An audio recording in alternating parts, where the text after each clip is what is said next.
beat an Aiken. You know, we're good enough to stay close to them for a while, but we're not good enough to beat them. We don't have the athletes. We're not as powerful enough. We're probably not as quick as they are. It's, you know, what are you going to do? Here's the thing that I watched Duke a little bit this afternoon. And for a while, Duke was struggling. Not this afternoon, but before. You know, they lost some games. They were like 1-4, I think, in the ACC. And it's because they've got some limitations this year, and they weren't really overcoming those limitations with the great intensity, the great, you know, work ethic, the hustle, the desire. You know, they weren't overcoming those limitations. So people were kicking their butt. Today, I saw they were working. They were down. If they were off the ball, they were down in that stance, and they were just at a frenzy almost defensively, a frenzy defensively, overcoming their limitations. Now, we've got a heck of a lot more limitations than Duke. A lot more limitations than Duke. The only way we can survive is that we overcome some of those limitations with just great effort, deflections, turnovers, charges taken, every loose rebound, 50-50 rebound. That's how we can stay with a team like this. And that's what we did a little bit in the first half. We got off to a horrible start. Then we started turning them over a little bit, outworking them a little bit. We got some 50-50 balls. And Lord have mercy, we're in the game. Have mercy. Isn't that crazy how that works, you know? In the game. Boom. But can't sustain it. Can't sustain it. Don't have enough awareness. They didn't beat us from the three. Zimmerman had two. TD, Trevante Dixon, did a great job on him all night. They didn't beat us from the three. They beat us around the basket. No awareness. No, you know, rotation. No oomph to foul a guy before he gets it 1 foot from the basket. Things like that, you know. You know, they shot, what did they shoot in the second half? 50, 66, 63% for the game. 63% for the game. You know? You're not going to beat anybody. We've got to be able to beat people on the defensive end if we're going to have a chance. This game needed to be in the 60s, low 70s. Can't be 90. We're not going to score 90 against Old Aiken. You know, so that's what I'm disappointed in. I just wish we could find it within ourselves to play so hard that it overcomes some of these deficiencies, you know, because God knows we got them. But you can overcome them. You can overcome them. That's going to be the challenge now these next, you know, 4 games. These next 4 games. We got, you know, Pembroke twice. We got Flagler. We got Lander. Those are the people that we're going to be fighting it out with for a playoff spot. So it'll be exciting. It'll be interesting. It'll be exciting, and it should get everybody's juices flowing. If someone had told you that Zimmerman would only have 8 points, I mean, you probably thought that at least giving you guys a leg up somewhere, right? You probably didn't think they would have put 91 points on the scoreboard. Yeah, no, exactly. No, I mean, I felt like we could hold Zimmerman down. You know, I thought Trevante had the ability to hold Zimmerman down, but that's what a good team does. Other guys step up. They've got a good inside out. See, we don't.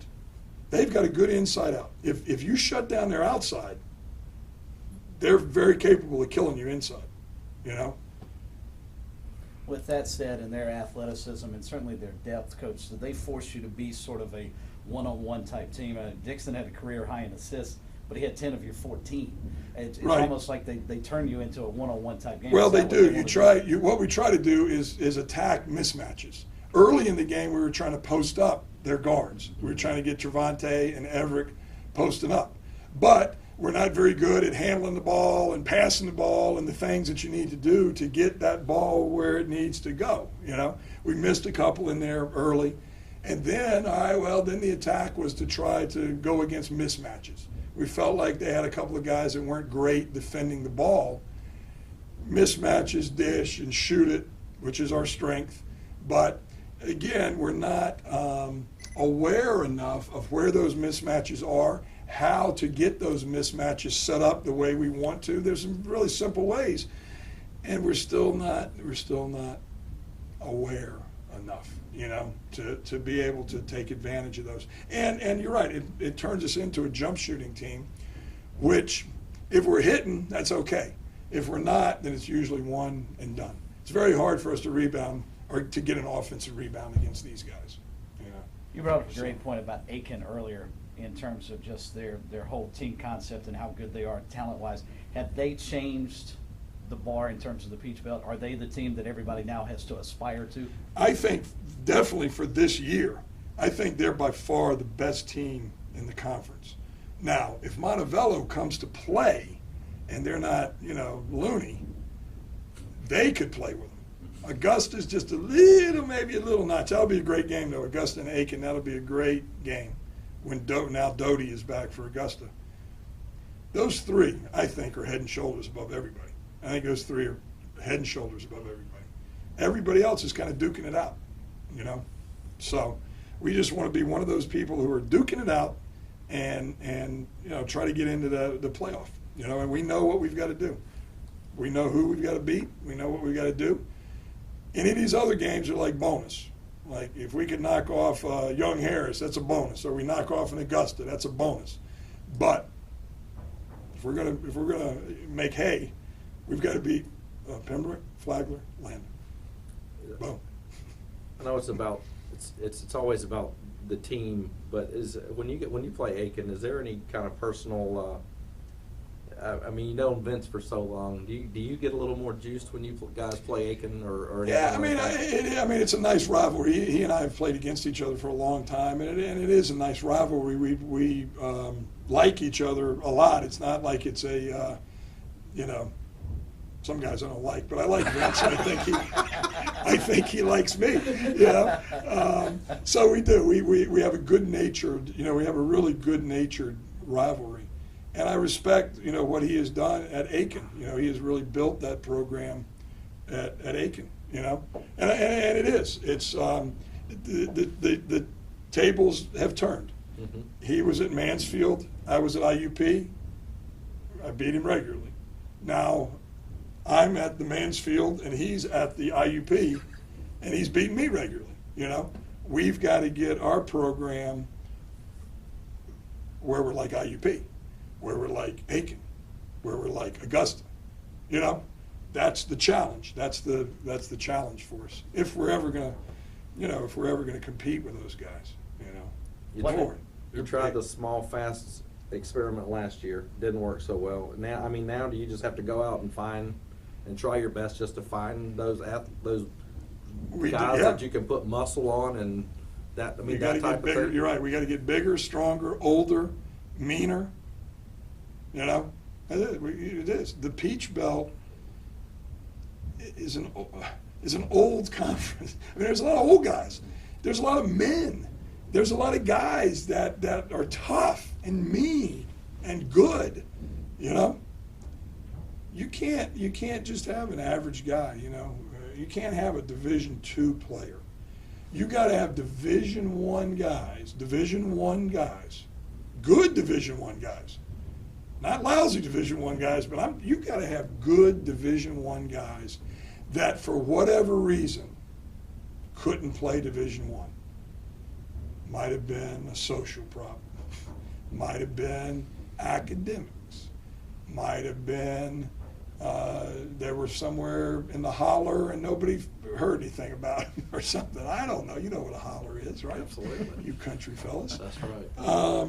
I don't know, but you better not go to war with Division II players in the Peach Belt, because there's no like in the Pennsylvania Conference at IUP, we knew there was going to be 3 or 4 wins every year. There's none here, other than maybe us. Other than if you're Aiken, you look at us and say, hey, no. It's just tough conference. It's a tough conference. We got to keep getting better. I like our guys. They work hard, but we just got to get them better. But you and Aiken and even Augusta, I remember 10, 15 years ago, the Columbus States of the world, they were the dominant programs in this league. Right. What has sort of separated the bar? What has made Aiken turn into what they are now? Lead 8 team last year, and they certainly look like they can make another run this year.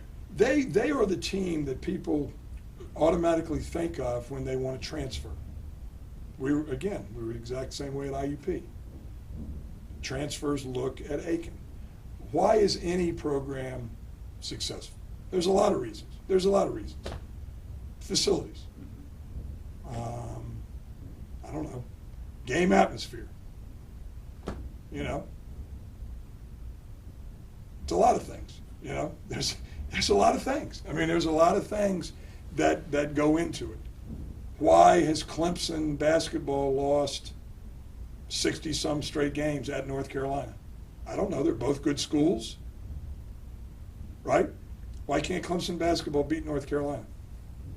I don't know. Mm-hmm. You know, that's the $1,000 question. You know, I mean, you gotta, but you know, there's things here that we've got to build on. There's things here that we've got to build on, and the bottom line, we got to get better guys. We've got to make our guys better. That's one thing. We've got to make the guys that are here better, stronger, you know, better players, and that can be done. You gotta make the guys that you've got here better, and then we've got to be more successful in recruiting guys that are physically ready to play right away, and mentally to play in this league, you know, right away. Boom. Because nobody's rebuilding. This conference doesn't rebuild. Like Aiken has got a bunch of seniors this year, right? 10. I know what you're kind of more. Was it 10 seniors? So they should be pretty good. Yeah. They got 10 seniors this year. I'll guarantee you that they won't have 10 high school guys coming in and building them. I'll bet my bottom dollar they got at least 7 or 8 Division I transfers that they're just going to reload. You know, they're going to reload. The only team in this conference that has consistently done it with high school guys is Pembroke. Now, I did the same thing at Charleston Southern. When you do it with high school guys, you're going to be down, and you're going to go up, and you're going to go up, and you're going to go up. And Pembroke had a great year last year, but those guys graduated now. You know, now I don't know how far down. I hope they're real down. You know, but they're down. And when you do it, you know, you're going up and down until those high school guys mature enough that they can play with these guys. You know, so. Well, is that a philosophy That's you'd like to adopt, like Aiken? I mean, is that something you would? I think you need a combination. You know what I mean? I really do. I think you need a good combination. I don't think you can just do it with transfers, because then you got headaches and problems and all kinds of stuff, I think. But it's a nice mix. If you can get you a couple of high school guys that you can develop, like an Everett. Everett's a great example. Redshirt him, he develops, boom, he's one of the best players in the conference. You got to have a few guys like that. But I think you got to have a few transfers, maybe 1 or 2 junior college guys thrown in the mix, you know, once in a while. But again, they got to be able to survive here academically, which is not easy, you know, like socially, basketball-wise, the whole 9 yards. But I think the best thing is if you can get you a little mix, you know. But the biggest thing for us is getting guys who are physically ready to play right away, you know. So that'll be what, I mean, again, a lot of these guys come back. That's going to be for the recruiting next year. But we still, when you're not, getting back to Duke, we've come full circle now. Isn't it great how we wrap this all up? It's a beautiful thing how we wrap it up. When physically you're not ready right now, you can overcome it mentally. You can overcome it, just like Duke, overcome it mentally and with great determination and great heart. I've seen it done time and time again. And that's where our little team has to get for this stretch run. Let's overcome. We shall overcome.